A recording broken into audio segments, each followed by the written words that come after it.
એ બત્તુભાઈનો area છે કે એમને હેરાન કરવા માટે છોકરા હાઉસ નથી અપાતા નથી. જો શહેરની મધ્યમાં લોકો વસતા હોય, આટલી બધી સોસાયટીઓ થઈ ગઈ હોય, આટલા બધા લોકો હજારોની તાદાદમાં, જે લગભગ 50 થી 70,000ની વસ્તી હોય ચારે બાજુ, તોય છતાં જે એકમને અહીંયાથી હટાવતા નથી, એનો મતલબ અમને હેરાન કરવા માટે કરે છે.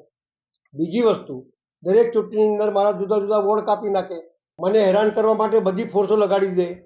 અરે ભાઈ, તમે સારું કામ કર્યું તો લોકો તમને વોટ આપશે. અમે તો તમારે જેવું કરતા નથી સત્તાનો દુરુપયોગ. પણ આ તો સત્તાનો દુરુપયોગ નહીં, આ તો લોકોના પ્રશ્નો છે.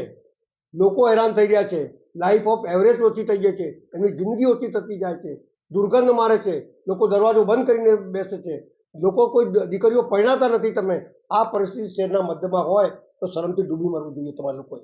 આ જે એમની પદ્ધતિ છે અધિકારીઓની, કમિશનર તો એવું ઈચ્છે કે વહેલામાં વહેલી તકે કામ પૂરું થાય જેથી આ શહેરનું સારું દેખાય, પણ નીચેના અધિકારીઓ માલ વગર આગળ રૂપિયા આપતા જ નથી પેલા લોકોને, એટલે પેલું રોકાયેલું પડી છે.